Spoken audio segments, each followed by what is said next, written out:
My name is Alex Clark. I am the top health and wellness podcaster from a conservative perspective. My show is called Culture Apothecary, and today I am taking a risk with this speech on purpose because the American people are sick and tired of being sick and tired. We are in the middle of a baby-making health crisis, and this is not a left-right issue. This is a future, no future issue. In our mission to make America healthy again, there are lobbyists right now trying to infiltrate the conservative movement, people who want to protect profit and industry over people, including vulnerable children. If we care about MAHA, we have to stay on mission. We have to define our terms, and we have to decide what legacy we're leaving behind. Because a movement that won't protect children's bodies will not ever protect the country.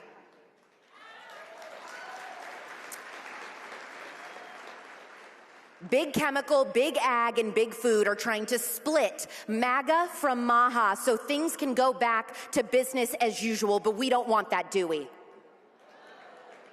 There are people in this very room who would rather I not say what I'm about to say today, but I'm saying it anyway. They are trying to change your mind on a core coalitional issue, the unpoisoning of America. And we will not let them succeed because the health of the next generation depends on it. People aren't talking about the chemicals that we are consuming every day that are quietly altering our hormones when they should be. Right now, the U.S. fertility rate is 1.6 births per woman, well below the replacement level of 2.1 needed to sustain a nation. Today, 15% of American women experience infertility. 13% of men report sterility or difficulty fathering a child. Men and women across this country are struggling to start families and asking the question, what is happening to us? Our biology is being altered quietly but profoundly.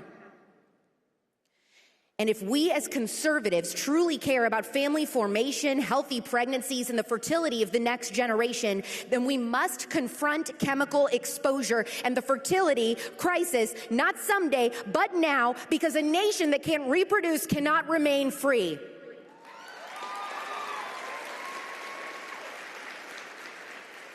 It's gonna get spicy. Let's start with the men. Guys, this part should concern you. Testosterone levels in young American men are declining sharply. Scientists estimate that 1 in 5 men now has testosterone deficiency, and that number is rising. And testosterone isn't just about muscle or libido, it's the engine behind sperm production. At the same time, sperm counts have dropped by roughly 50% in the last 50 years, and that decline is accelerating. How is this happening? We're drinking from plastic bottles and door-dashing hot food in plastic. We're eating food sprayed with toxic pesticides and surrounding ourselves with synthetic fragrances in our homes, our cars, and on our bodies. All of these impair testosterone and fertility. They didn't weaken men with ideology first. You see, they weakened men with chemical exposure that are basically like kryptonite to testosterone. Take glyphosate, the active ingredient in Roundup, the most widely used weed killer in human history. It's found throughout our food supply. Eating weed killer with every meal sounds delicious, right? But here's the part that should stop everyone cold. Glyphosate can cross the blood-testes barrier and end up in semen. Studies show it impairs sperm motility, making it harder for sperm to reach the egg, which means, yes, weed killer could be in your baby gravy right now. I mean, that should concern you. And then there's atrazine. Who's heard Alex Jones talk about some chemical that makes the frogs gay? Raise your hand. Turns out he wasn't wrong. When frogs were exposed to atrazine, some were chemically castrated and feminized.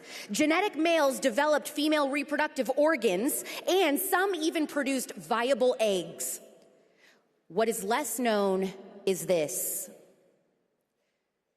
Human exposure to atrazine in the womb is linked to genital malformations in men, like when the pee hole isn't in the right place on the penis. And it even could be contributing to shrinking penis sizes. I am talking about micropenises becoming increasingly common.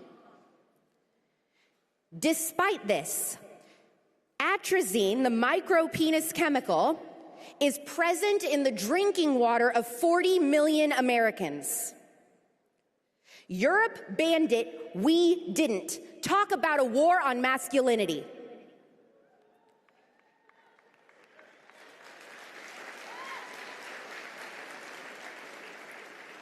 Why is the current EPA okay with this? Let's talk about the women. We are often more heavily exposed to endocrine-disrupting chemicals through makeup, lotions, fragrances, and food. And because the female endocrine system is more complex, it's also more vulnerable. You've seen it, your friends struggling to get pregnant. According to the CDC, it's 1 in 7 women. Many are pushed into expensive fertility treatments that may not even work or forced to go childless altogether. And even when pregnancy happens, the risks don't disappear. Glyphosate exposure has been associated with miscarriage, shortened pregnancies, preterm birth, and increased NICU admissions. Preterm birth remains one of the leading causes of infant morbidity and mortality in the United States. If this were happening by accident, it would be tragic. But it is happening right now by policy. So what about the babies? This is where the damage becomes permanent. Researchers measured glyphosate levels in pregnant women and then examined the sexual development of their babies. In baby girls, higher glyphosate exposure was linked to androgenization, meaning chemicals were altering sexual development in the womb. And glyphosate is just one of many chemicals that can change your baby's sexual development in the womb. Other exposures are linked to early puberty, infertility later in life, and lifelong hormonal disruption. You don't get a second chance at sexual development. What happens in the womb doesn't stay in the womb, it echoes for generations. These chemicals, man-made in factories, can scramble, block, or mimic hormones, sending false signals throughout the body. Plastic is a perfect example. Plastics contain chemicals like bisphenols and phthalates that leach into food and water. Bisphenols act like estrogen. Phthalates reduce testosterone. They're found in water bottles, fragrances, pesticides, and personal care products. Hormones are precise. They are sex-specific. They are age-specific. If a baby's hormones are altered by chemicals, like if estrogen or testosterone shows up at the wrong time, like when these hormone mimicking chemicals leach from a plastic bottle into your drink, then it can totally change the course of a baby's sexual development. If that sounds like a problem, that's because it is. So why is this still happening? Because the system meant to protect us is corrupted.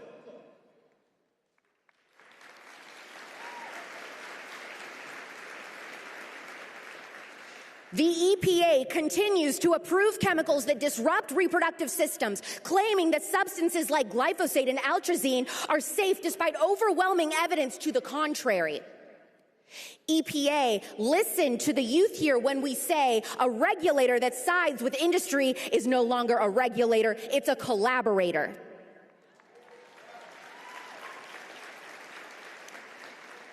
President Trump promised clean food and water for the American people, and I know that he will keep that promise. But the EPA is central to achieving MAHA, and right now, industry lobbyists are helping write the rules, and we did not vote for that.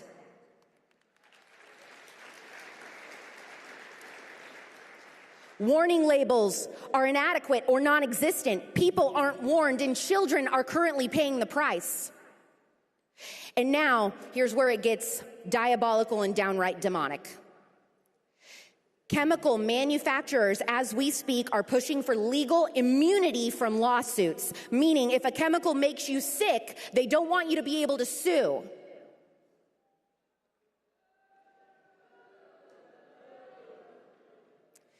Bayer is taking this fight all the way to the Supreme Court. Hey, Bayer, if Roundup is safe, why are people getting cancer from it? Why have you paid $9 billion in settlements to victims harmed by glyphosate? If these chemicals are safe, why are you afraid of the courtroom, Bayer? EPA, if you are Maha, why are you protecting this?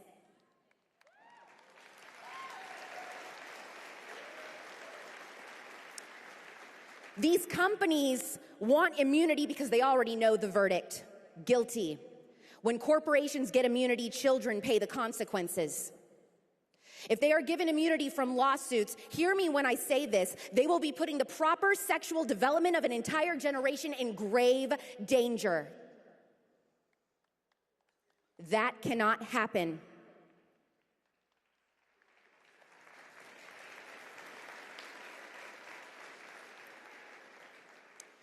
Everyone in this room is asking and demanding the EPA, the legislators, and the Supreme Court to remember the sexual development of children and protect it.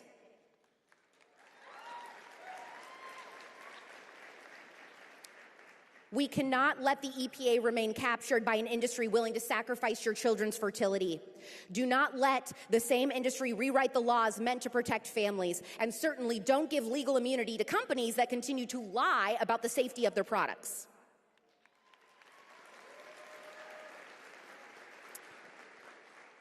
If the conservative movement is pro-family and pro-life, then protecting fertility is not optional. You cannot be pro-life while poisoning the womb.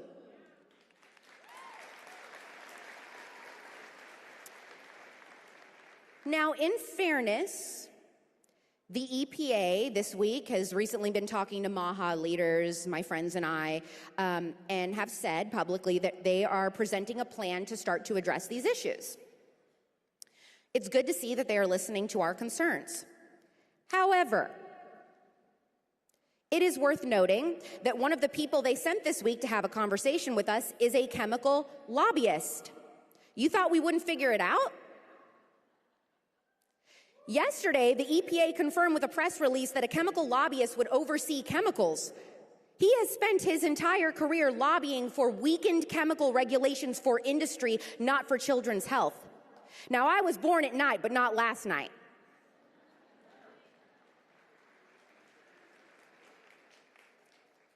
We are hopeful that change will come, but we must stay vigilant and we must make sure that they protect our hormones and our fertility so that they can live up to this beautiful vision of President Trump's mandate to make America healthy again.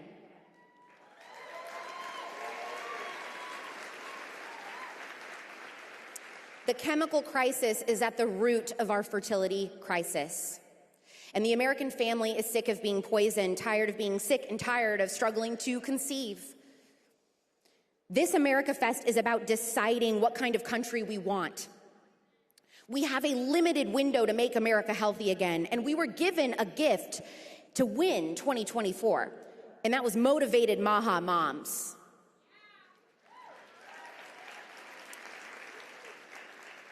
Pesticides and chemical exposure is a top voting issue for young people and mothers. If we want to win 2026 and 2028, do not ignore us.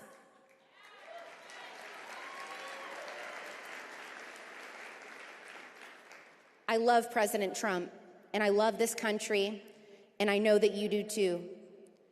But we will not recognize America in a few short years if we allow the chemical castration of our children to continue. Is our current EPA with us or against us? History will not ask how cheap our food was, but whether our children were healthy. And we must not be the generation that chose profit over fertility.